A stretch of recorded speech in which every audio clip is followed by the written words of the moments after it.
Parce qu'on peut avoir justement des relations virtuelles qui entretiennent notre solitude. Et généralement, ça va de pair. Quand on est seul, on a des relations virtuelles. On n'a pas d'amis dans la réalité, mais on a 5000 contacts sur Facebook. Oh là là! Allez comprendre ce paradoxe. On n'a pas d'amis dans la réalité, mais on a 5000 contacts sur Facebook. Le but du cours d'aujourd'hui va essayer d'élucider un peu cette question. Qu'est-ce que la solitude? Donc la solitude est un fléau qui peut faire très mal. Quand la personne se sent seule, quand la personne ne sent pas la chaleur de la proximité, la chaleur de la compagnie, elle peut souffrir de la solitude. Et il est important d'analyser tout le temps les choses à travers le critère de l'authenticité. Ça, c'est important. Vous remarquerez qu'à chaque fois dans mes cours, je parle de authentique, pas authentique, authentique, authentique, et je répète tout le temps. Parce que lors d'aujourd'hui, les choses sont dénaturées. Les choses sont dénaturées. La solitude, c'est quelqu'un qui est seul. Donc si les choses sont dénaturées, il y a de la présence qui n'est pas réellement présence, qui au contraire est absence. Comme il y a de la proximité qui en réalité est distanciation. Vous avez des gens qui sont proches chez vous, de vous, mais qui en réalité sont très distants. Des gens qui sont proches de vous, chez vous, mais qui en réalité sont très distants. Comme vous avez des gens qui sont présents chez vous, mais qui en réalité sont absents. Présents physiquement, absents mentalement. Proches physiquement, distants mentalement. Distants spirituellement. Donc quand on parle d'authenticité, en réalité on dit quand est-ce que quelqu'un est proche? Quand est-ce que quelqu'un est seul? Parce qu'on peut dire d'une personne qu'elle est seule, même si elle est entourée par sa famille. Mais si sa famille est indifférente quant à son état intérieur, elle est seule. La personne, elle est seule.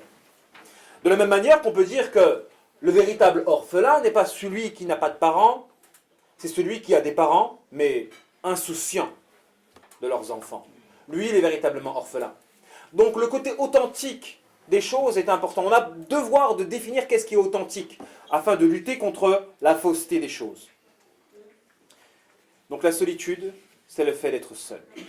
Malgré qu'on peut être entouré par de la présence ou de la proximité fausse. Il faut savoir que lorsque l'on va vers une chose, on s'écarte de son contraire. C'est une règle. Si je vais à l'ouest, je m'écarte de l'est. C'est une règle. On est tous d'accord sur cette règle-là. Si je vais vers une chose, je m'écarte du contraire de la chose. Il faut savoir que le contraire du réel, c'est le virtuel. Le contraire du réel, c'est le virtuel. Et donc, si on développe notre vie virtuelle, notre existence virtuelle, forcément, on le développera au détriment de l'existence réelle. Et en cela, il y a une menace, il y a un danger immense. Combien de nos frères et nos sœurs ont été absorbés par les jeux vidéo, au point de troquer leur vie réelle pour vivre dans une vie virtuelle et évoluer dans une vie virtuelle. Ils existent virtuellement, ils n'existent même plus réellement. Et wallahi, il y a des gens, ils ont même commis l'adultère virtuellement, en ayant trompé leur mari par le fait qu'ils ont fait connaissance par un homme dans les jeux vidéo Second Life, la deuxième vie ou je ne sais quoi. Ils ont rencontré un homme dans la vie virtuelle par lequel ils ont trompé le mari réel et le but c'est de quitter le virtuel pour aller voir ensuite ce personnage qu'on a rencontré dans le virtuel. Et ça peut aboutir à une forme d'adultère. Subhanallah.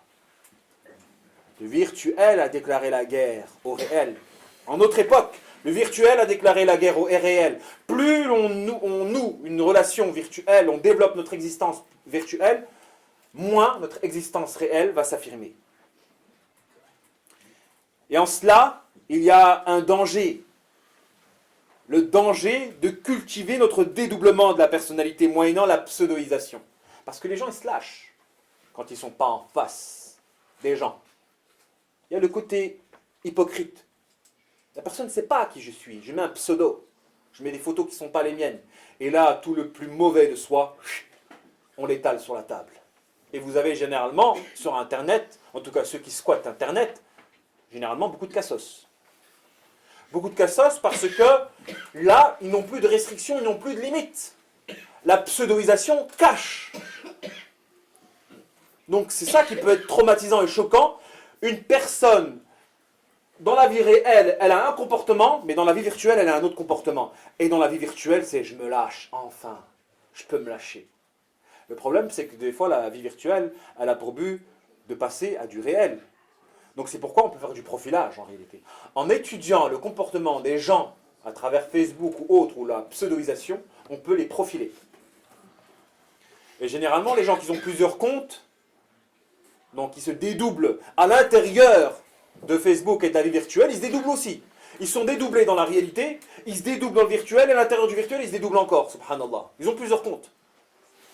Hein, par laquelle, justement, ils cachent des facettes de leur personnalité. Alors d'aujourd'hui, je vous apprends rien en vous disant que l'un des fléaux qui détruit les masses, c'est le dédoublement de la personnalité, c'est la double facetterie, le fait qu'on a des doubles facettes. Qui viennent avec ce type de personnes avec un visage et qui viennent vers ces autres personnes avec un autre visage. Donc le virtuel est un danger, dans le sens où il nous éloigne de la vie réelle, en développant notre existence virtuelle. Il faut savoir que lorsque on se réfugie dans le virtuel, on le fait toujours en cherchant à fuir. Généralement, les gens qui fuient la réalité, c'est parce qu'ils n'en sont pas contents de la réalité. Ils en sont même déçus. Et ils essaient de trouver une libération dans le virtuel. Comme ceux qui peuvent être affectés par la maladie qu'est la narcolepsie. La narcolepsie, vous savez c'est quoi? C'est une personne qui a une envie de dormir incessante. Qui a une envie de dormir. La journée, elle a envie de dormir. Elle dort la nuit, et la journée, elle a envie de dormir. Du coup, elle dort pratiquement tout le temps, le jour et la nuit. Et quand elle se réveille, elle a une force qui la pousse, reviens dormir. La narcolepsie. Et quand j'avais étudié ce type de personnes-là, qu'on avait eu pour patient ce type de personnes-là, et qu'on a approfondi, on a vu que la personne en réalité était déçue de la réalité. Elle voulait peut-être de l'affection, qu'elle n'a pas obtenue dans sa vie réelle, elle s'est réfugiée dans l'imaginaire, le fictif, et l'onirique, le rêve, le féerique. Elle préférait troquer la réalité et la déception de la réalité. J'arrive pas à rencontrer un homme, j'arrive pas à me marier. Je vais me faire des films et je vais dormir en me réfugiant dans les rêves. Au point où elle a préféré le rêve sur la vie réelle. Allah subhanahu wa ta'ala l'a éprouvé par la maladie, la narcolepsie. Boum. C'est carrément, t'es absorbé par le monde de la nuit, l'envie de dormir. Alors, la conséquence, en tout cas la cause, du pourquoi le virtuel l'emporte sur le réel, c'est que certaines personnes sont déçues du réel et aspirent par le virtuel à compenser les manques du réel. Et c'est pourquoi, lors d'aujourd'hui, l'une des principales causes de rencontres, c'est Internet. C'est facile de rencontrer par Internet parce que ça ne demande pas les efforts du réel et la séduction entre guillemets halal pour pouvoir conquérir l'âme sœur, de faire les démarches saines, réellement et courageusement. Internet, c'est facile. On va dans un site, je t'envoie une annonce, on échange, etc. Et il y a des grands dangers. Les dangers de tomber sur un éventuel cassos, qui par son pseudo ne fait que cacher la vilinie de son être, ou plutôt le développer. La développer. Alors pour revenir sur le concept de la baraka, on a dit tout à l'heure que la baraka consistait justement à faire en sorte qu'une chose apportait la plénitude de son bienfait. Quand elle apporte la plénitude de son bienfait, on dit qu'il y a de la baraka. Quand elle n'apporte pas de bienfait tout court, il n'y a plus de baraka. Et quand elle apporte carrément du bienfait, il y a un azab, il y a un châtiment, tout simplement. Alors il faut savoir la règle qui est importante, c'est que la baraka ne s'obtient que par le réel. Que lorsque l'on commence à nouer une existence virtuelle, ou qu'on commence à apprendre une science moyennant le virtuel, ou qu'on commence à tisser des liens virtuels, ou à faire des actions virtuelles, tout ceci va dépouiller nos activités de la baraka. Le lien virtuel n'aura pas de baraka. Notre science virtuelle n'aura pas de baraka. Même si vous apprenez le kitab et la sunna, même si vous apprenez l'arabe moyennant Internet, ça va se dépouiller de la baraka. Donc il n'y aura pas la plénitude du savoir, en tout cas la science.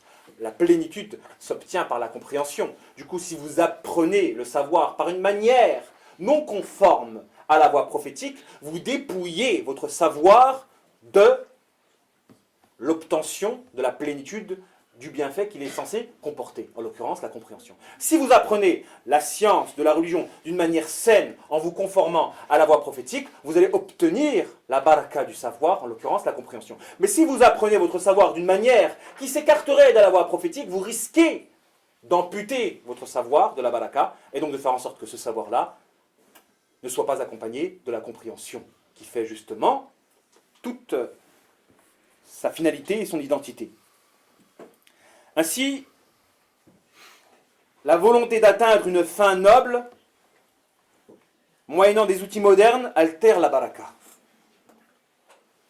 Lorsque l'on veut obtenir une fin qui est noble, comme tisser un lien, se marier,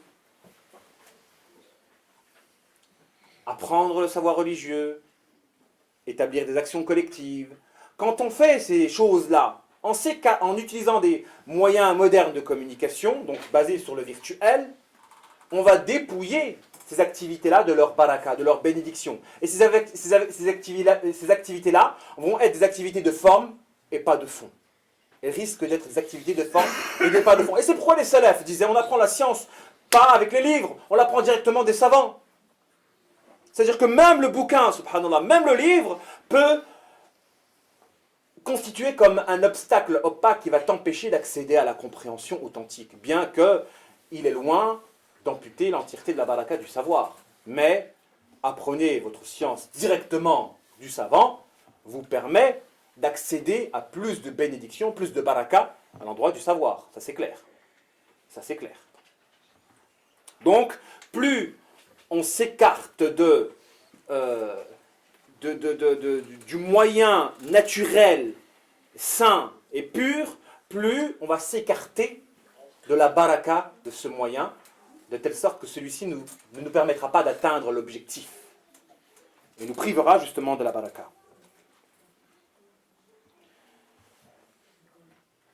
Alors à partir de là, on dit que tout éloignement par rapport à la norme du moyen diminue la baraka de ce moyen.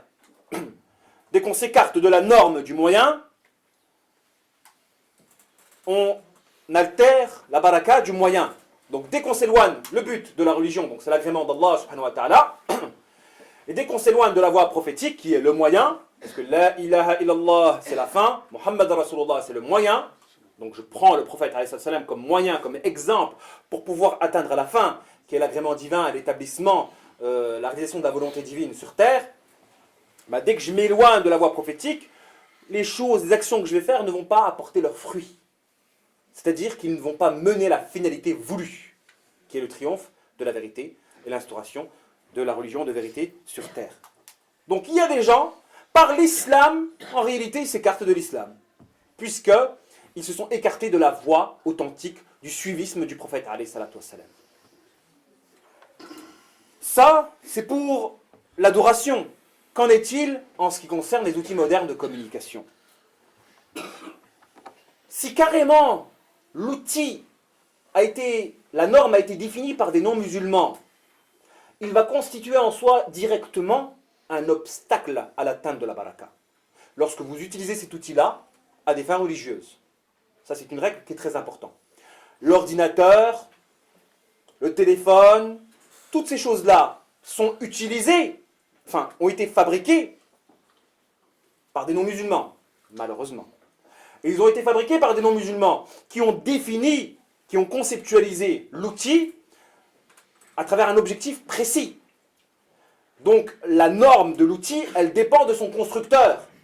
Si j'utilise l'outil à une fin qui est religieuse, je dépouillerai mon action de la baraka. Si je pense faire da'wah en utilisant Internet ou le téléphone portable, en me limitant qu'à cela, je vais dépouiller ma da'wah de sa baraka. Elle ne portera pas ses fruits au sens de fruits authentiques. Au sens de fruits authentiques. Alors, la norme de l'outil intervient dans la baraka. Et ceci est quelque chose de très important. Alors où les gens pensent justement faire da'wah en envoyant un texto. Je te fais un rappel et je t'envoie un texto. Des fois, ils envoient des rappels, des rappels, des rappels. Mais est-ce que tu penses qu'avec ce rappel-là, tu atteins l'objectif du rappel? Alors d'aujourd'hui, il y a des gens qui sont tellement saturés en recevant des textos. Ça a diminué cette tradition-là, cette mode-là. Il fut un temps, c'était la mode. J'envoyais des textos, des rappels, des rappels. Moi, ça m'arrivait de dire, ce téléphone-là est réservé pour mes communications réelles et pas pour les rappels. Et les gens, ils ont cru que j'étais contre l'islam. Parce qu'à force de recevoir des rappels, le rappel perd en valeur, au point où tu reçois des hadiths ou des versets du Coran, tu les effaces sans les avoir lus. Ils ont dévalorisé le rappel en ayant justement utilisé ces... Et j'irai plus loin carrément, au niveau du lien. Est-ce qu'à l'heure d'aujourd'hui, téléphone nous a rapprochés? Wallahi, le téléphone nous a écartés. Le téléphone portable nous a écartés. Parce que, admettons, on n'aurait pas de téléphone portable. Et si on devrait entretenir un contact avec quelqu'un qui nous est cher, un proche, qu'est-ce qu'on ferait? On se déplacerait. Et on nouerait une relation réelle, face à face. Maintenant que tu peux contacter par téléphone, tu peux te prémunir de te déplacer et de le voir face à face. Admettons, il n'y aurait plus de téléphone portable. Qu'est-ce que tu ferais? Tu te déplacerais. Oh là là, déplacer 50 km, 30 km. Oh, ça m'arrange d'utiliser le téléphone portable pour pouvoir contacter une personne qui m'est chère. Ou lui donner une mission. Parce que ça me prémunit, m'empêche de me déplacer. Et donc en réalité, le téléphone portable, il nous écarte plus qu'autre chose. Et il nous rend seuls. Parce que les véritables liens, les véritables liaisons sont les liaisons réelles, du face-à-face. Le véritable savoir est un savoir que l'on prend directement face au professeur. On ne le prend pas directement par Internet, de derrière un écran, assis sur son siège, en train de manger des chips. Non, on apprend le savoir directement de la personne qui nous l'enseigne. Parce que derrière la transmission de connaissances, il y a la transmission d'une identité, qui peut être prise que par la proximité. Alors il y a un danger dans l'usage des outils modernes de communication qui ont été fabriqués par des non-musulmans. Parce que eux, ils ont défini la norme de l'outil. Et s'ils n'ont pas défini cette norme-là dans le sens de la volonté divine, on peut les utiliser. Mais si on pense les utiliser en faisant du moyen une fin, on va dépouiller le moyen de la baraka et on va faire de notre da'wah qu'une da'wah d'apparence. De forme privée, de fond.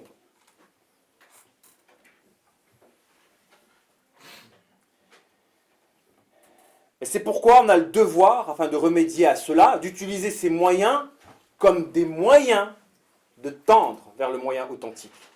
Si on doit utiliser le téléphone portable, Internet, pour tisser des liens virtuels, il faut que ce lien virtuel soit un lien tremplin vers le lien réel.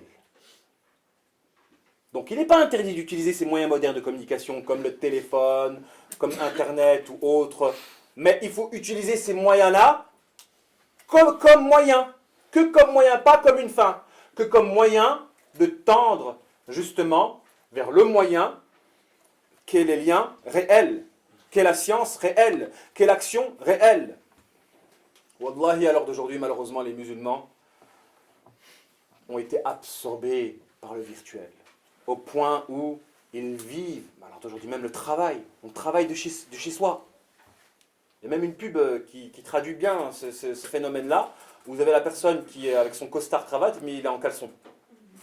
Parce que maintenant, c'est le travail, on travaille chez soi, je ne sais pas comment ça s'appelle.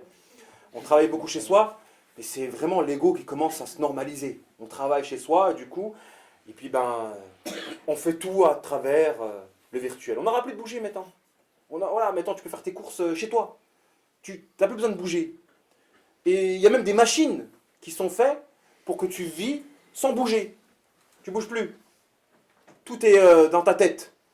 Quitte le monde réel. Quitte le monde réel, vis dans le virtuel. C'est pas la règle de Shaitan, ça. C'est pas le contraire de ce à quoi nous on doit appeler.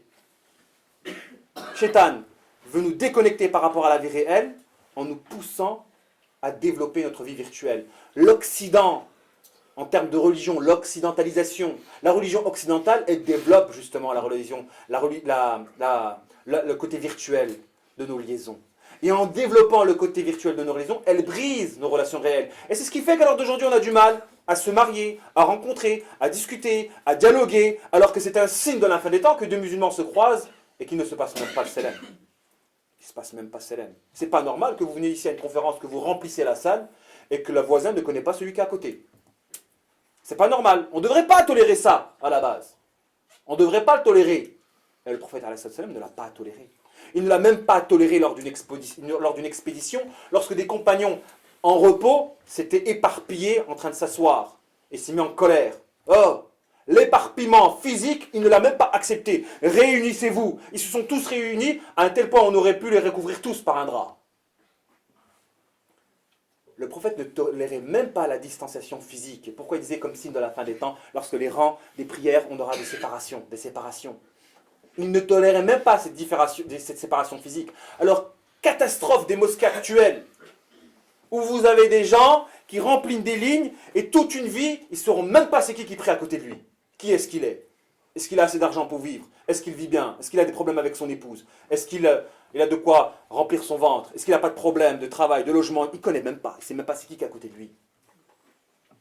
On est seul. Alors d'aujourd'hui, la vie d'aujourd'hui fait qu'on est devenus des gens seuls. Et je suis sûr, alors d'aujourd'hui, que beaucoup de personnes ici présentes se sont concernées par ce que je dis.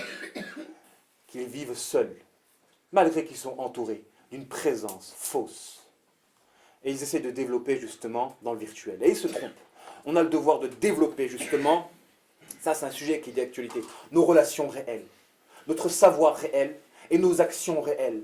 On doit utiliser le virtuel, qui est Internet ou le téléphone, que comme un moyen de tendre vers ces relations-là. Et détrompez-vous, ceux qui pensent apprendre le savoir par le virtuel n'auront de savoir que la forme et pas le fond. Donc une science sans compréhension, ou une pratique d'apparence sans profondeur. Parce qu'ils seront privés de la baraka, et la baraka nous écarte, nous éloigne de la plénitude du bienfait associé. Voilà pour ce qu'il en était de ce sujet-là qui nous concerne, je pense, tous. Wallahi, ça nous concerne tous parce qu'on a beaucoup de gens autour de nous qui sont seuls, malgré qu'ils sont entourés. Et on a le devoir de remédier à cela parce que ça fait souffrir la solitude. Wallahi, elle fait souffrir la solitude. Et Shaitan est avec celui qui est seul. Et être en groupe, être en jama'a, c'est un pilier de la religion musulmane.